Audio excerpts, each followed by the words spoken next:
Men are naturally wired to be logical, and women are naturally wired to be emotional. So there is a difference of natures between the man and between the woman. And if there is no understanding amongst both parties of the difference of natures and the purpose of why the male and the female has different natures, then there is going to be a fight. There's going to be a battle. And that fight is simply called a lack of understanding. Now, a lack of understanding occurs when you cannot, it's not that you won't, but you cannot put yourself into the mind of another person. In other words, what do people say? Put yourself in another person's shoes. So what happens often in relationships is that we see that the man, because he's naturally wired to be logical, what comes out of the woman's mouth makes absolutely no sense, because all he hears is emotion.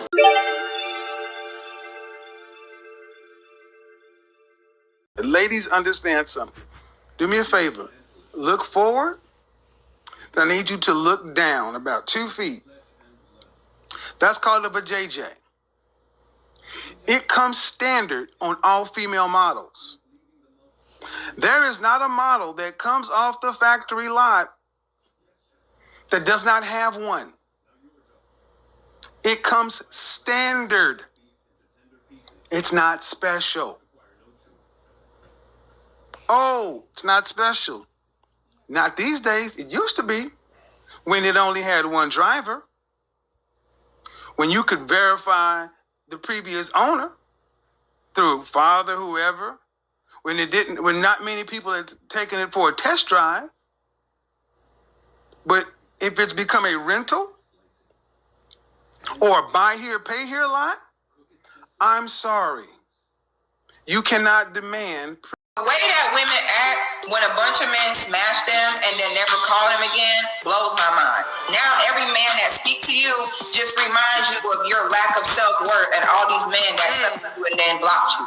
You're the same women that be like, men need to get therapy. Men need therapy. They need help. Women will literally sit there like, I require dates. I require good morning texts. I require, like, have no problem letting you know what their requirements are. But literally the second that you ask them to qualify, compete, or meet a requirement, they shut down. The idea of self-improvement, the idea of self-discipline, they can't handle it. Instead of getting your ass up, losing that weight, you so smart. These bitches act like they so smart, getting all these degrees, but you ain't smart enough to make a salad. Make it make sense. Their head just explode at the idea of, so you're saying I'm not good enough just because I have a pulse and because I'm breathing? You mean you require something from me too? What do you bring to the table? I'm not going to answer this question. This is just something that I wouldn't answer in a date. I'm not going to answer here. I'm not going to answer how many books I've read. What do you expect men to bring to the table? Integrity, clarity, consistency, strong connection to divinity, not necessarily religion, but some kind of purpose-based lifestyle. The one and only reason she can't answer that question, homie, is because she don't bring jack shit to the table. I'm telling you, dog, when they start to, ignore what you're asking them, when, they start to make no fucking sense, it's because they don't want to hold accountability for what the truth is, bro. Accountability is a woman's kryptonite. Dig that shit through your fucking head, homie. That's the reason why I made this channel. I want motherfucking dudes to start asking these questions before they start dating. I'm telling you, these chicks can fucking ruin your whole entire life, bro.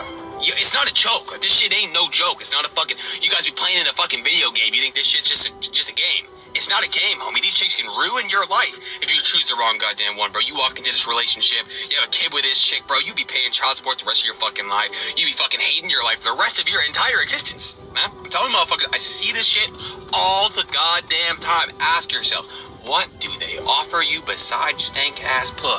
Oh, she gives me sex one to me. It ain't enough, homie. It ain't. Stop.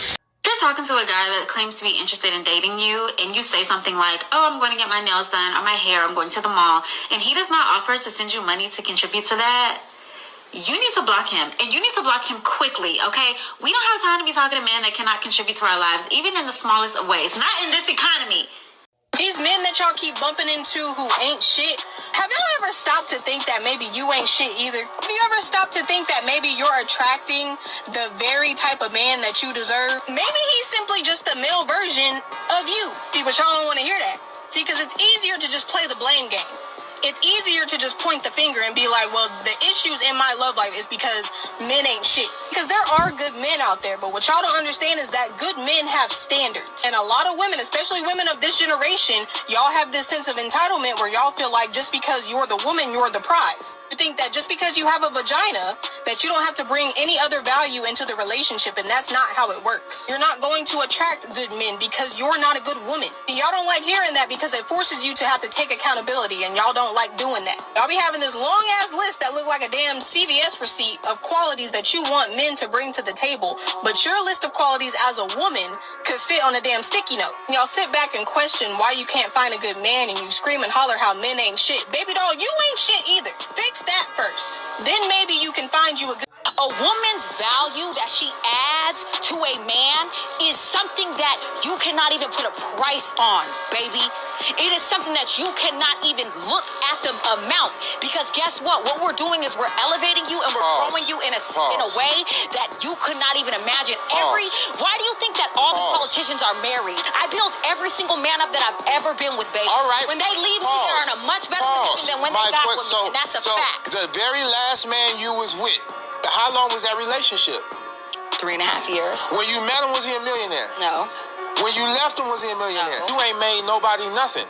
A lot of these women talk about what they could do for a man and how good they are. Y'all ain't made nobody nothing. A lot of y'all have an overinflated ego. You're not bringing nothing to the table but problems, attitude, and taint, tarnished, and zesty coochie.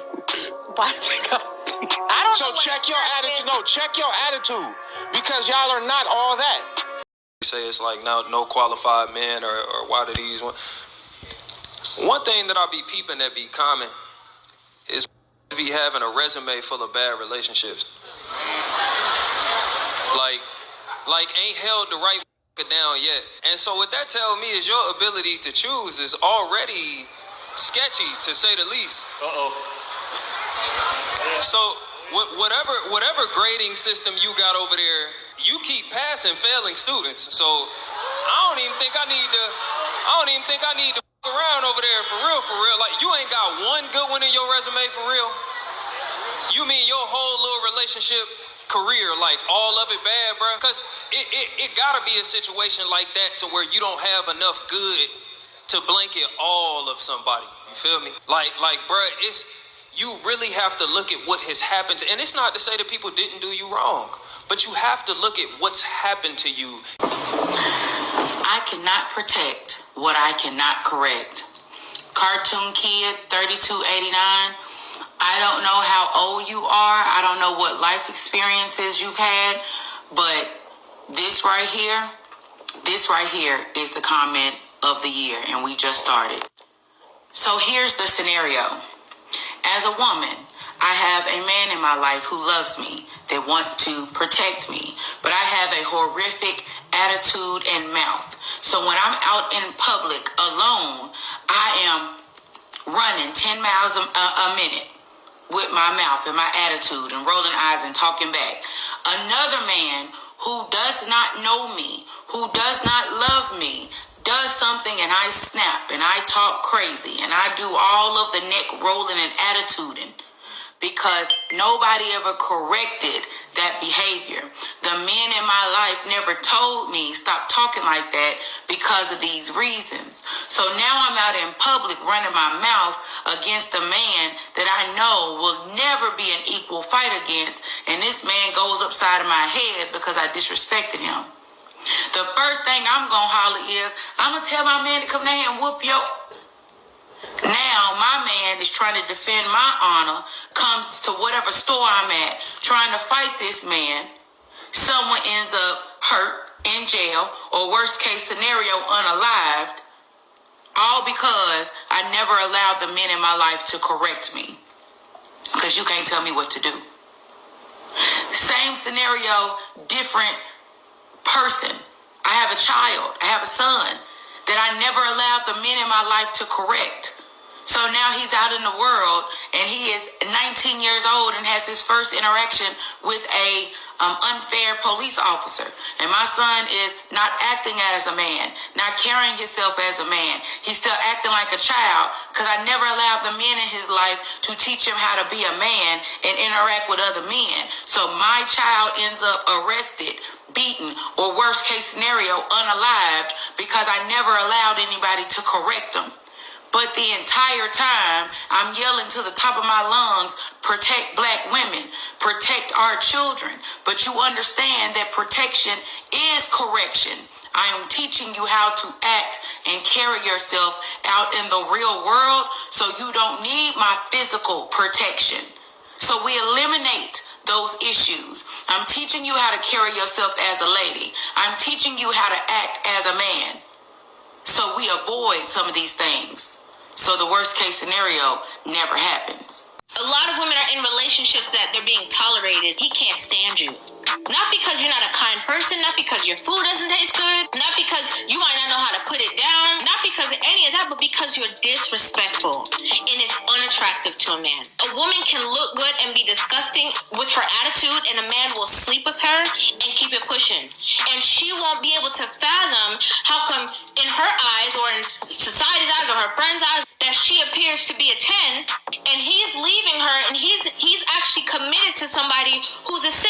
You're looking like, well, how could that happen? How could he go from this to that? Oh, he downgraded. Actually, he didn't. He upgraded. A lot of women get disrespectful because they're not getting the love. But if we trace it all the way back to the beginning, the reason why you're not getting the love in the first place is because of that same respect. You caused it. And a lot of women think that because their man is not saying anything that they're in a good space. You're in the worst space. You see, when he not correcting you no more, when he not saying nothing to you no more, when he don't got nothing to say, when he just left it alone, either he planning his exit strategy, tuning you out, he got somebody else that's tickling his fancy, that's respecting him in ways that you are not, or he's checked out of the relationship and he's only there for the commitment, for the dedication. It doesn't matter what you do if you're disrespectful. You could buy him a Lambo. You could buy him his dream car. You could put his name on the deed of a house. You could jump from the ceiling fan and put it on him. It doesn't matter. You know what's going to trump all that? Disrespect.